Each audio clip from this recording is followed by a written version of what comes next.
So, welcome to the show.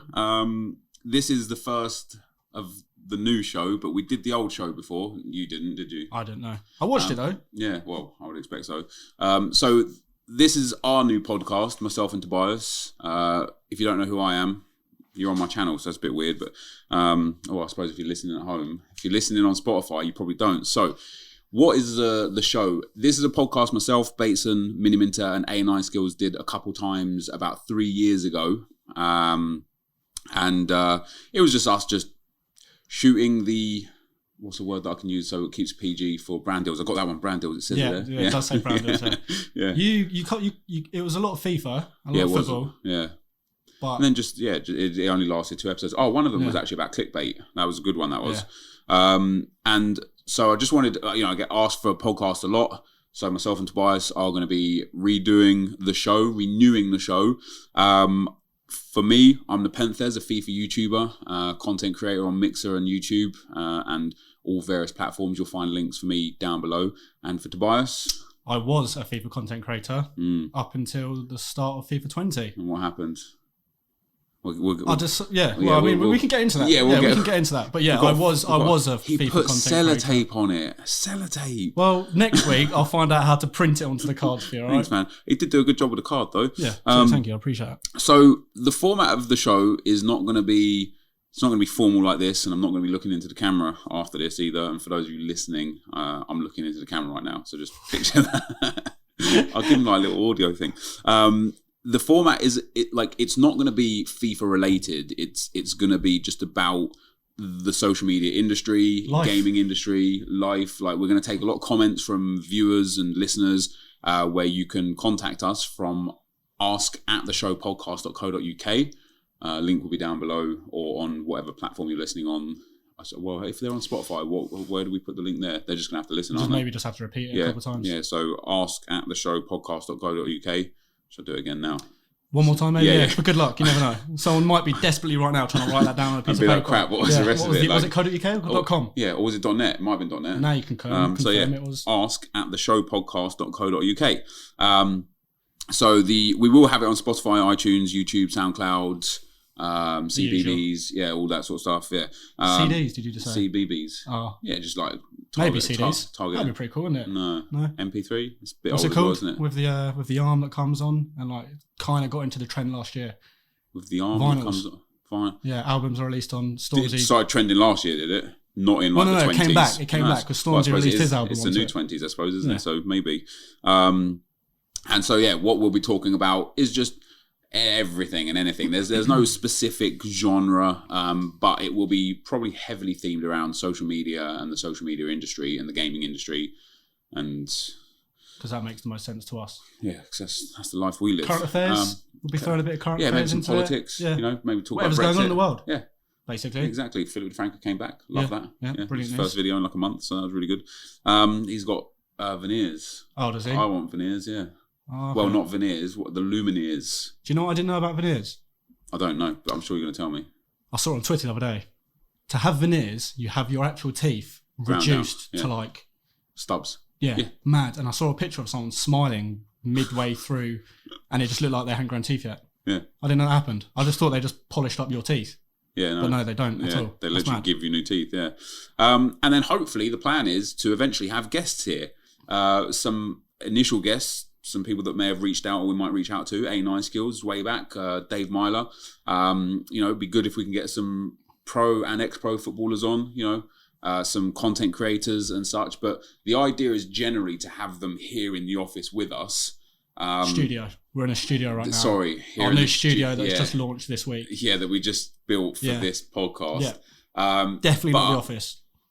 But worst case scenario, they'll record their face cam, phone in, we'll have headphones on, and then the editors will make it look like they're because this new studio is so high tech, we can call people and bring them in on audio, which is fantastic news. Can do that with just their phone. No, but it's like high tech. It's high tech stuff. So we can call anyone we want. Literally just a phone. It's not. Anyway. What a waste, man. Well, I could have got all the questions onto one card, but I thought it'd look a bit silly if you just sat there with one card for that whole podcast. What a waste. So I thought, spread them out over 8. I'm grateful that you put talking points in the corner. Otherwise, I would have been confused as hell as to what this was about. I'm not even going to make a joke off it. I'm just not even going to make a joke. I'll lead this one. All right. So where your socials will be down below, my socials will be down below, or I suppose for Spotify and stuff, it's going to have its own independent. Well, you'd have to you're just going to have to search NepentheZ, aren't you? Really? Don't Google it. That's tough. Some people may be watching this not having a clue what we look like. Yeah, that's quite crazy, isn't it? Yeah. And now we're talking about it, and they're now probably gonna just to give you guys a description for those of you who've never seen us and don't know. Are we doing each other's descriptions here? Or? I'm 6'4", built like a train, like just brilliant hair. Yeah, that's I've got brilliant hair as well. Yeah, I like perfect smile and bright blue eyes. So yeah, that's me. Yeah, I've got brown eyes. I'm also built. No, I'm not. Anyway, first question we've got for today's podcast is, how did we both get into the gaming industry and social media industry as a whole? Gaming industry for me was interesting because I used to play games a lot as a kid. Back in the day. Yeah, must have been back in the day. Way back in the day. And I remember my dad always telling me, stop playing games. Can't make money off this. There's no future in this. Go out and kick a ball. Little did he know. So I've always been into games. I've always played lots of video games. I remember like getting the old PlayStation 1, Sega Mega Drive. When you probably don't because you were like 11. But when Billy the Kid was like pre-installed on a Sega Mega Drive, so you didn't need the cartridge for it. It was just a built-in game. My first memory was the cartridge. Okay. Yeah. So gaming has just been part of my life always. But in terms of this industry, it was a collaboration of a few things coming together all at once that really helped. Like I used to watch Phil Pot and Barca Boy do their skill montages and Marius Hjorpseth do his skill montages, and I love that. And then I used to watch people like Hutch and C-Nanas do gameplay commentaries on COD. Yeah. And Chris Smooth do gameplay commentaries. And so for me, the combination of FIFA and gameplay commentary was an area that I wanted to explore and worked out quite well. But I actually got onto YouTube by uploading pro clubs that I used to play with guys on Sports Interactive forums for Football Manager. We had a sick pro clubs team. And because they did that for FIFA, and it wasn't even really Ultimate Team then, it was like head-to-head stuff that Hjorpseth used to do it on. Because they did that, I started doing clubs videos of just me and my pals' goals, and it just kind of led on from there. It just kind of snowballed. Well, at the time of you saying that you started watching commentators on Call of Duty like Hutch, C-Nanas, there wasn't really a FIFA scene at all. Besides what you mentioned of the old school guys doing skill montages, there was no community on YouTube of FIFA content creators. There was no, like you said, I think Ultimate Team at the time was very, very brand new. And as we actually discussed the other day, was actually a FIFA. If it was FIFA Point DLC, or was it even FIFA Points? No, FIFA Ultimate was it just Team. Paying for it? You had to pay like $15.99 to get Ultimate Team onto your When computer. was that? FIFA 09? FIFA 09, yeah, it came out. And I told you the other day, didn't I, how I learned about Ultimate Team? No. Friend at secondary school. So back then, all my mates at school that used to play FIFA, it was like you said, it was just pro clubs. There was 2 teams in my year. You're in one of the teams, and then every day after school, like the 2 teams were all on Xbox 360 back then. Would just go head to head with these pro clubs. And I remember one day, this guy I used to be friendly with at secondary school, we're outside the school, outside the kebab shop, and he explained to me that he had packed the black version of Dimitar Berbatov, and that was the weekend that he had scored 4 or 5 goals against Blackburn. That's probably all he ever scored that season, wasn't it? Oh, he was insane. And he said he just packed this black Ibrahimovic Berbatov. And I was just like, I didn't really get it. So I was just like, let me go home, try and figure out what he was saying. And then obviously that was one of the first ever Informs Team of the Weeks. Yeah. And he had just managed to pack. And I think back then that was like the Team of the Week that you wanted in that week's Team of the Week. Fun fact, Team of the Years also used to be black cards for the first year that they were ever Really? released. Yeah. What, they look the same as Team of the Week? Looks as informs. That was the only card type they had as a special card, so everything was, well, I say everything, it was just Team of the Year and informs, but yeah, they used to be, I think the first blue card came in FIFA, I want to say FIFA 14 for the first blue card, maybe FIFA 13. Well, when did Ultimate Team start? 09? 09, yeah. That's quite late, isn't it? Yeah, it is, yeah. They did. I might be wrong on that. Yeah. Be helpful.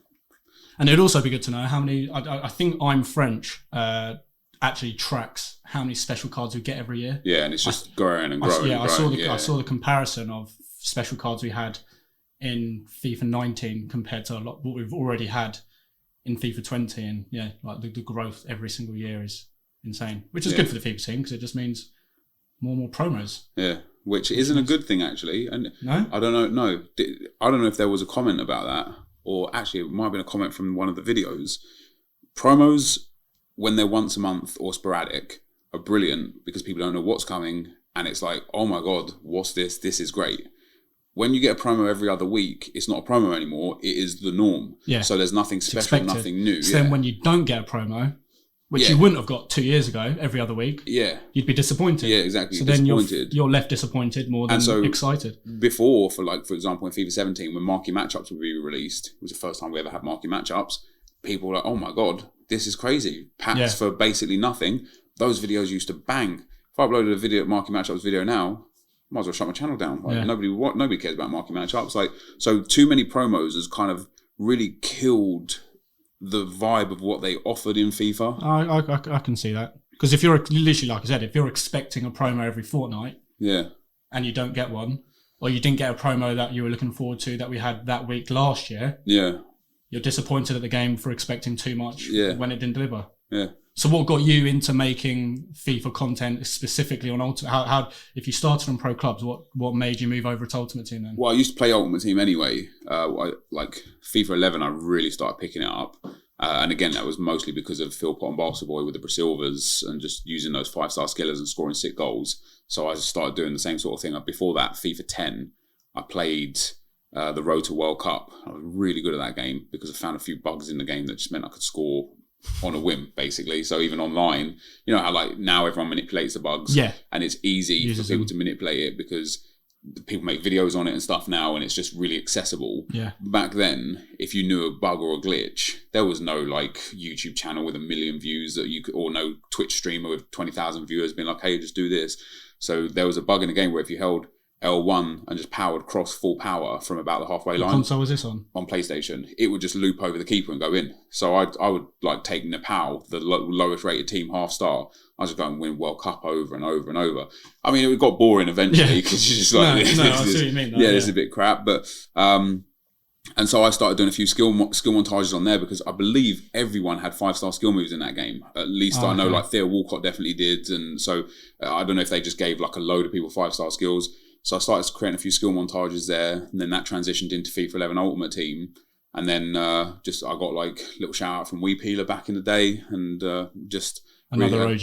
Yeah, and a lot of OGs have been mentioned already this podcast. And a like from Sam 5000 back when Sam 5000 liked my video, it got me like 5k extra views. Like, back in the day, a like was from everything. Somebody. Yeah, it would change. It literally would boom your channel. So wait, was he already? What did he like then? Was he already doing FIFA? Because for those of you that don't know Sam 5000, he was one of the best Call of Duty quick scopers, montage makers, stuff like that. And he moved into FIFA and stole. I think it was a Moody Swede did a Road to Commander on COD, and Sam 5000 transitioned over to FIFA and called it a Road to Glory. I think Moody Swede did as well, actually.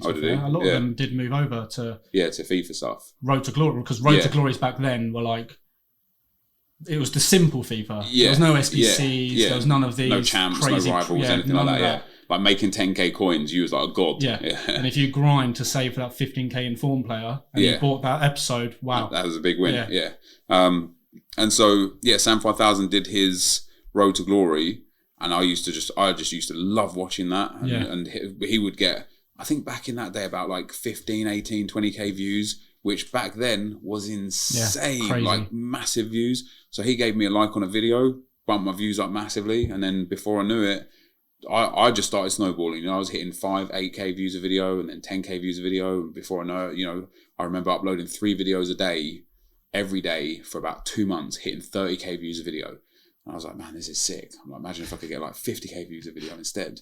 And then a year later, it just kept going and going. And this is when community channels were huge. Community channels played such an important role. Yeah, well, in furthering your YouTube channel. Absolutely, branching out to a different audience and new viewers. Yeah. And back then, the FIFA community channel, well, there was 2 to be fair.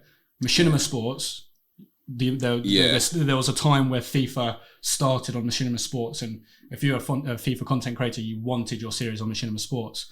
The other one was SA Sports Gaming. SA Sports Gaming. And he is another person that really helped Uzzy that run SA Sports Gaming, gave me my first kind of like break, would you say? Yeah, because he had over 100,000 subs, which again at the time, like honestly, that was like one of the biggest channels on YouTube, let alone in the FIFA scene.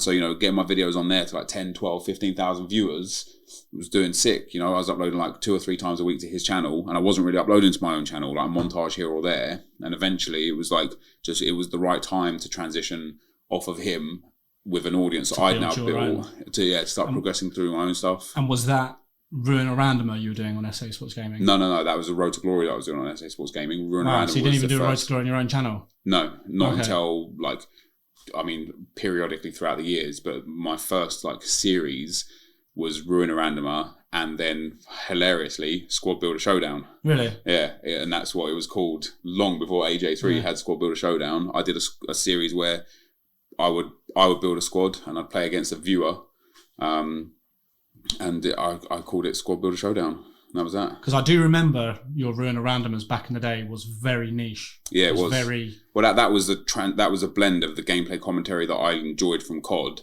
and the FIFA that I enjoy as the game more. That was me putting them both together to create. You literally just sat there, played a game of FIFA, live commentated what you were doing for 20 minutes. Yeah.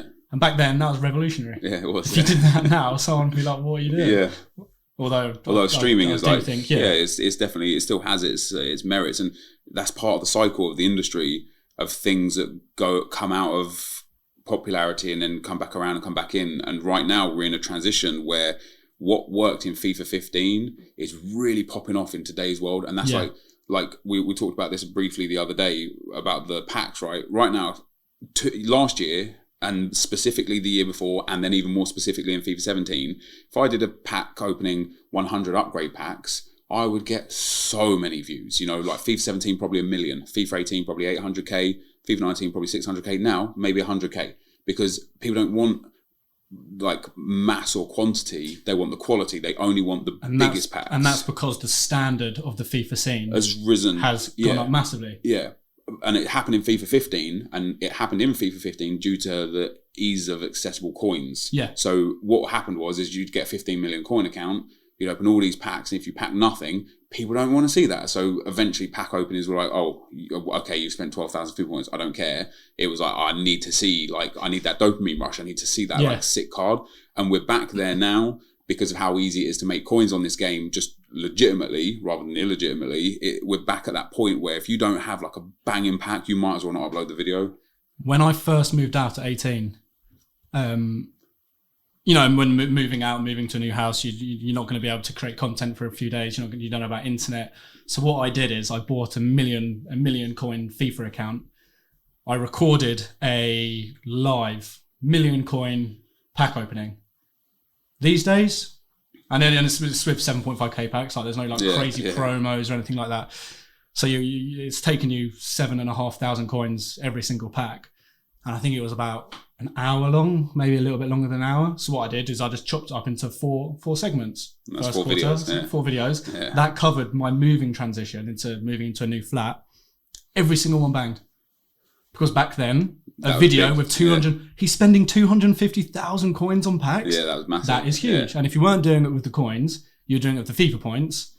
If you spent £15 on FIFA points, people were tuning into that video being like, this guy's spending £15. 50, and I'm saying 1.5. Yeah. Imagine a pack opening now where how much was 1,200 FIFA points? How much? Yeah, maybe 1,600 to 2,200, something like that. If you did a video on that now, would that take you 2 minutes? Yeah, not Would you get? only What would you get? Would you even get nothing. bored? Yeah, with that? probably not. Open one 100k pack and hope But you back get lucky. then, that was like, wow, this guy's dedicated and committed to this. Yeah. And now this past team of the year, you had Bateson opening 2 million FIFA points worth of packs and barely getting rewarded for it at all. How much of those 2 million FIFA points did his viewers actually see? Yeah, probably not. Probably none of it. Well, maybe minimal. 10,000 FIFA points worth of it. Just the selected highlights. good packs. Yeah. Which that's crazy though, and it's just the way the FIFA scene has moved. Yeah. Right. Moving on to the next question we've got here is people that you've met within this industry, friends you've made along the way, and specifically, how did we first? I know the answer to this. So I'll be very disappointed if you don't. No, I remember. We met at Nando's in Houston. Yep, that's the one. That's the one. Why though? I remember how. See, was that for Fort Park trip? No, Alton Towers trip? it wasn't for a trip. Ooh. It was a spontaneous. So at the time, so the first person I ever met in this industry, I don't know who was the first. Was it Freezer? Yeah, probably was Cal. Yeah. So mine was also Cal, but Calix Cal. Oh, okay. So we followed each other on Twitter. I followed you. You followed me. You followed the small FIFA community that existed. Yeah. Or just like obviously Calix. I don't think ever was in FIFA, but no. You followed like the people that you had interest with, like they were local, like London based. Yeah. Like we both were. And one day he tweeted out, he was like, "Oh, my cameraman's bailed or something like that. Is anyone in Southwest London that wants to help me film a video?" So I lived in Southwest London at the time, so I just replied to his tweet being like, "What do you need? I can get to Waterloo in like 15 minutes." So I went and met him, helped him record a public, similar to what he does now, like public pranks or whatever it was. And I met him, and he was working at Base 79. Yeah. If you remember them, who for you guys they are a YouTube network that partner your YouTube channel and basically allow you to make money off your views on your YouTube channel. So he worked at one of these YouTube networks, also in Waterloo, called Base 79, and he was telling me about it, how much he enjoyed it. He was doing YouTube as like a side thing, like everyone was at the time. Everyone was working their usual jobs and just doing it as a hobby. And he was saying how much he enjoyed it. And then in passing comment, he was just like, "Oh, they're looking for a work experience position to run their new real life football channel," because at the time they owned the Russian league, the Ukrainian league, some of the smaller leagues around Europe. So Slash football. Does that still exist? Slash football? Yes, yeah, no, it was Slash Football, yeah.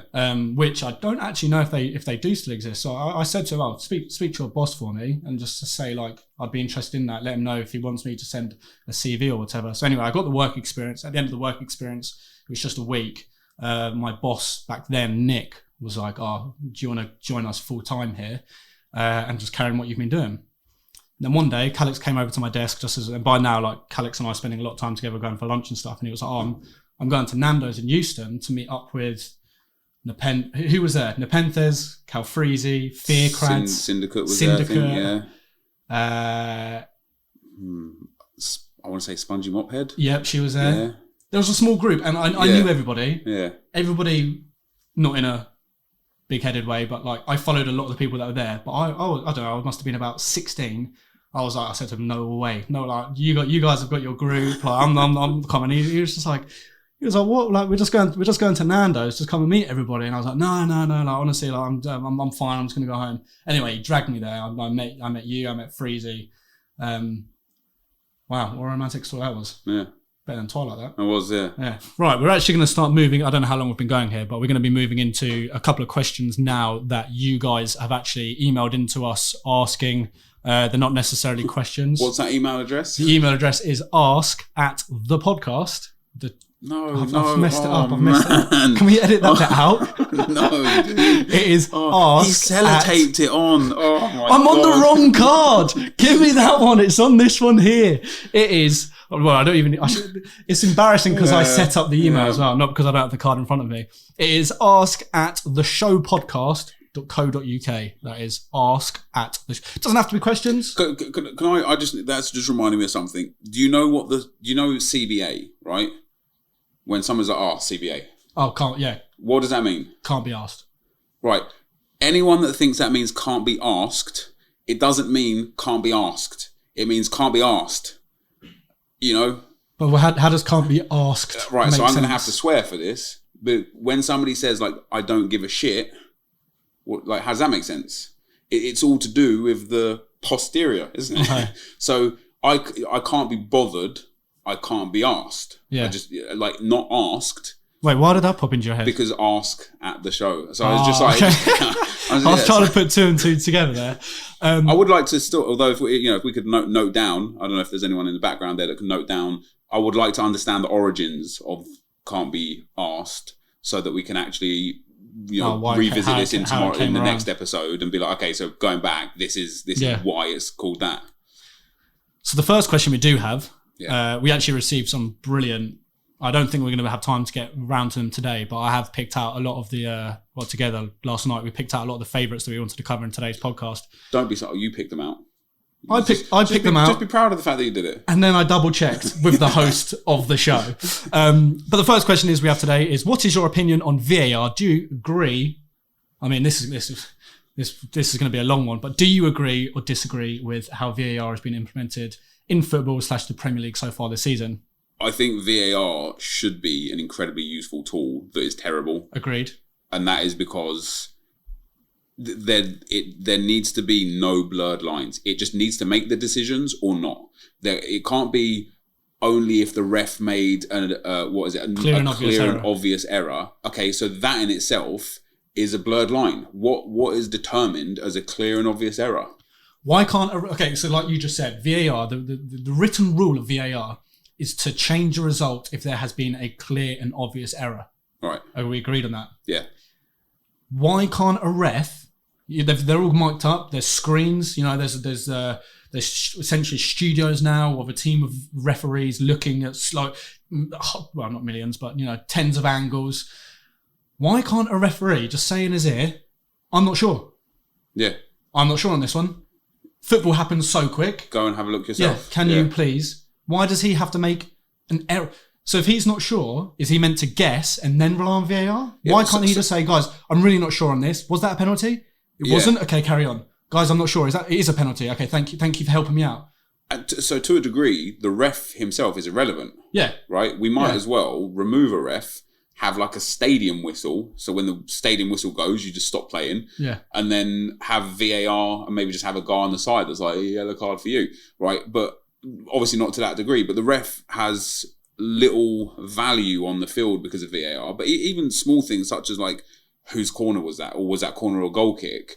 If we're going to have VAR in, I'm of the opinion that it should, if the ref's like goal kick and it was actually a corner, they should be like, no, that was a corner. Because maybe this has just been me being naive. And feel free, tell me if this is me being naive. How long does it take for someone to watch a slow motion? Well, you can do it you can watch it on Sky Sports or BT. They show straight away, and the commentators like Carragher and Neville will say, "Oh, that should have been a goal kick. That should have been a corner." Yeah. Why can't somebody within 5 seconds say to the referee quickly, "It's a corner"? Yeah. Bang. Don't don't kick it. Sorry, it's a corner. Yeah. I don't know. How I don't know is the process so slow? And that again comes down to the whole, it's not a clear and obvious error. But again, what's determined as clear and obvious? Yeah, and what's determined as an error? Something completely on the other end of the scale is, I believe this is last season, may have been earlier on in this season. I'm not too sure. I think it was the Carabao Cup. Okay, there were games on. I don't know. I think it was like a Tuesday. There was games on a Wednesday. The games on the Tuesday had VAR. The games on the Wednesday didn't have VAR. Yeah. Manchester City, who were 2-1 down to, I want to say, like Swansea or someone, came back to end up winning 3-2.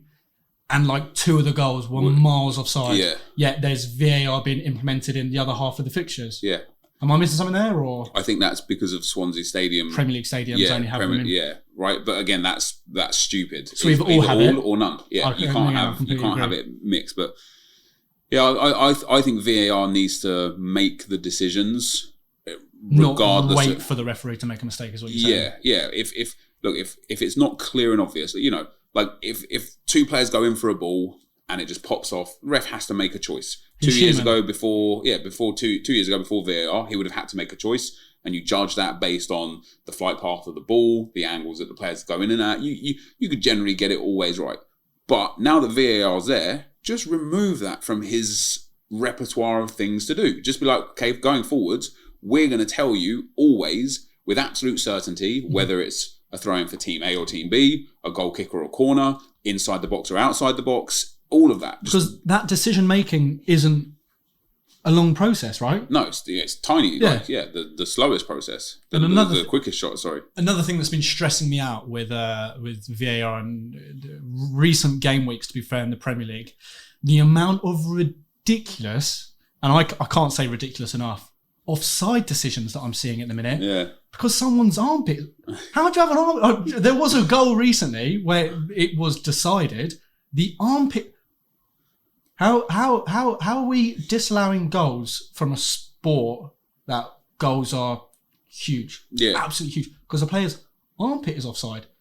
Because the rules of offside are if it's a body daylight. If it's a body part that you're legally allowed to score with, shoulder, chest, head, knee, knees, bum. Like there's no score with your butt, yeah. So if someone's backside is offside or armpits offside, how are we taking goals away from people? So I think there was a Firmino goal that I saw recently, and I know Liverpool have been absolutely been battered, but this Firmino goal the other day that was disallowed.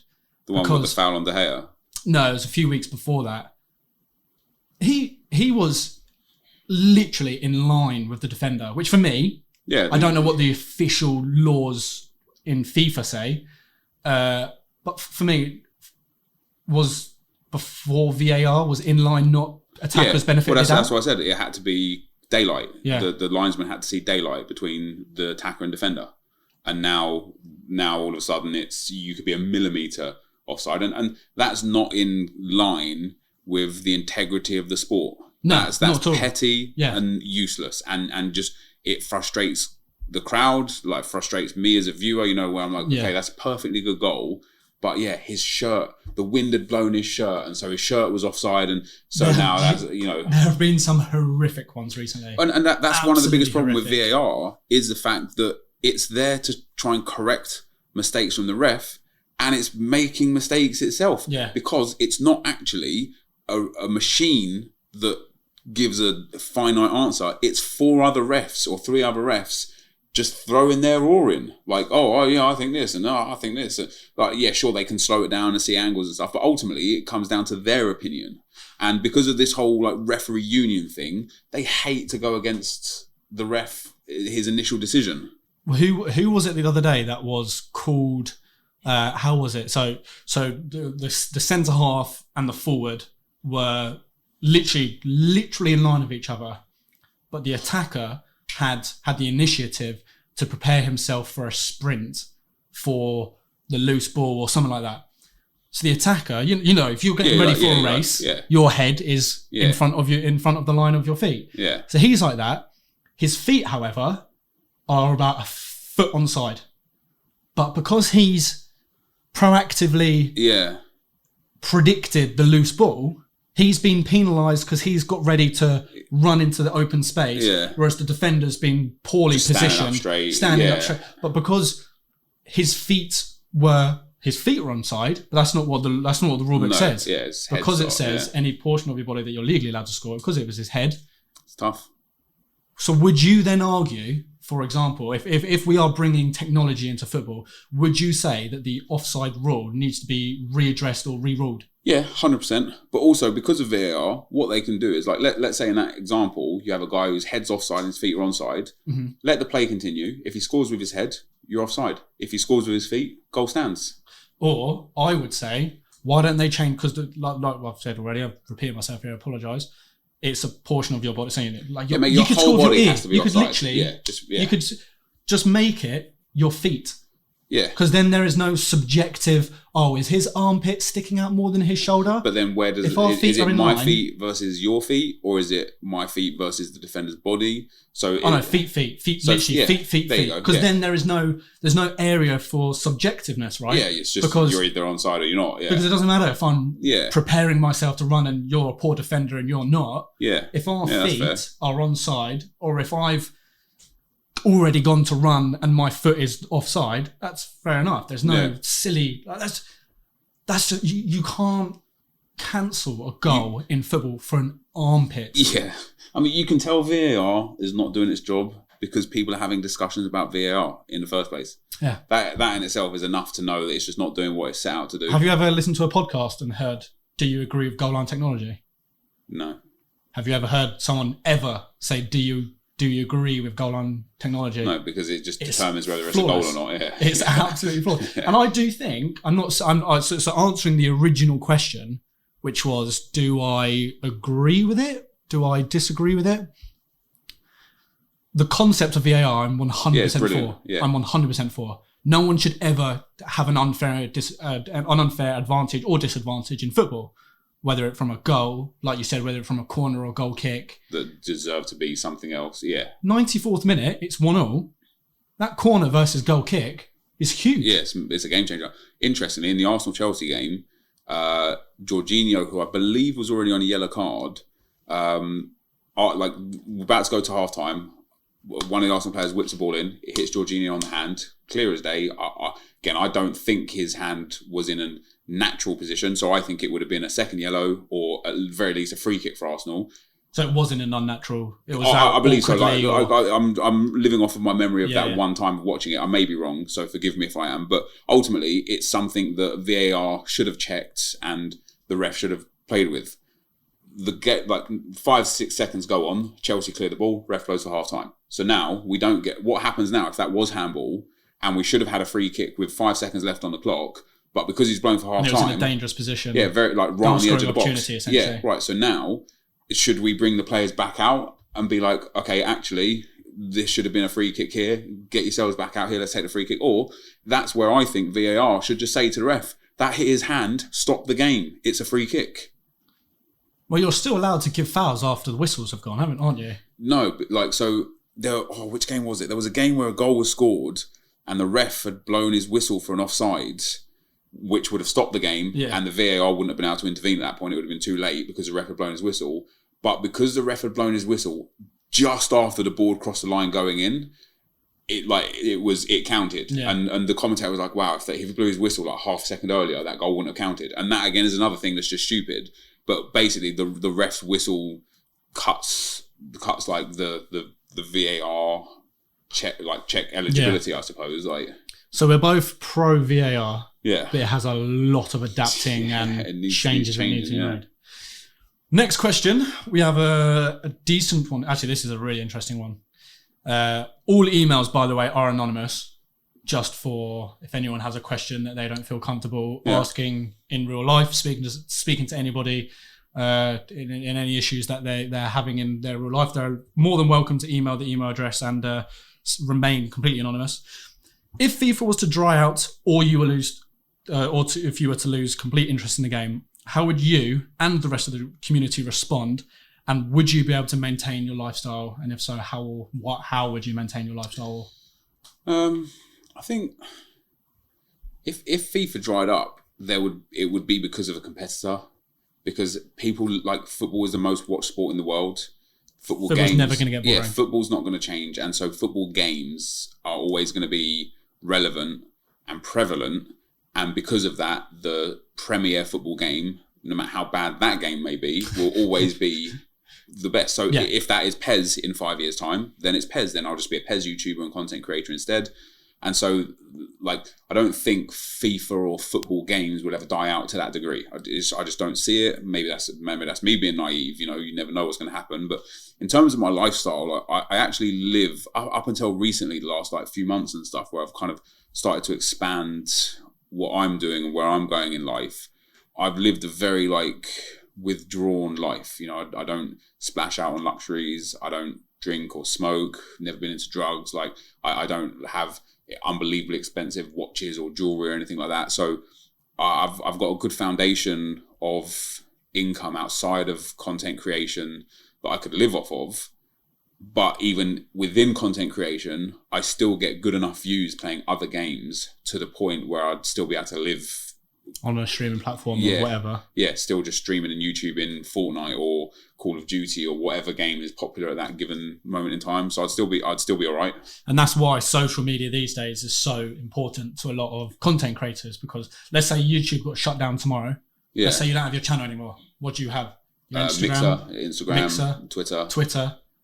Followers wise, 900 on Twitter, 900,000. Yeah, probably close to 2 million across all the other platforms outside of YouTube. Alone, the advertising opportunity on that is insane. And then other ventures outside of YouTube and content creation that I've been working tirelessly to put together, like a merchandising line, for example. So our new merch line is going to be coming out soon. If we have a merch line and I tweet, hey guys, check out my merch. I don't need YouTube to make that revenue, you know? So yeah, or FIFA for that matter. So I know this question is split into two. So if you were to lose interest, let's just say you lost interest, because like you said, there will always be a figurehead of a football game. Yeah. Whoever develops it, whoever makes it, whoever company owns it, there will be a popular football game. So if you were to lose interest in it, I can't ever imagine you losing interest in gaming as a whole. Maybe one day you may burn out on FIFA. So I would like to do real life stuff. I would like to transition into just having my life recorded and put out there. That's it. But not like me sitting at my desk, like editing a video. Every day. Yeah, just living the dream and having someone film that, like literally like your man David Dobrik. He just lives his life, and that's all he does. He just lives his life. He goes to Vegas, films what he does in Vegas, makes content out of it. Wherever he goes, and buys a new house, makes content out of that. Like that's what I want to do. I just want to be like, all right, what am I going to do today? Get the camera crew. All right, let's go. Let's go and film my day. Well, another piece of content that we've got coming on your main channel. I'm gonna tell you it's gonna be the main channel. Okay.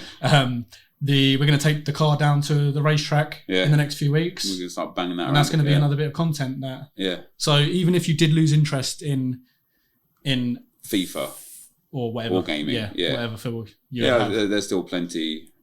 But if there was a new, which would be very interesting, if there was a new competitor for EA to deal with, do you reckon the whole community would be able to adapt and transition over to this new game? No, certain people would fall by the wayside. Like as per usual, like there's leaders and there's followers in this industry, and the industry leaders would adapt and transition, and would be absolutely fine. And the industry followers, some that are currently unsuccessful and trying, might make it successful because they followed first or quicker or adapted better. And then some people right now that are successful as a follower, and that's not an insult, you know, get it how you can, right? Some people that are followers would follow the wrong person, the wrong content path, the wrong time, and they would fall by the wayside. So I think a certain group of people, like our community leaders, I think they'd all be fine. But the people in the community that are on those levels below, some will flourish and some will fall off by the wayside. Yeah. And interesting on that, the flip side of it, I think that would open up the market to a lot of brand new content creators that were never in FIFA, but were like, okay, everybody's transitioning over to this new game. And that's what Fortnite has done in the Battle Royale scene to blow up certain content creators. Like Ninja, as a prime example, was struggling content creator on H1Z1 and DayZ and dude, he was in the PUBG Halo tournament with us, wasn't he? Yeah, on PUBG. Although and on Halo. not to say that he wasn't successful on PUBG, he was a brilliant PUBG player. Yeah, but it never took him places. He was living comfortably, but not anywhere near the superstar he is now. When you look back at his Halo stuff, he was hitting like 200 viewers or 150 viewers.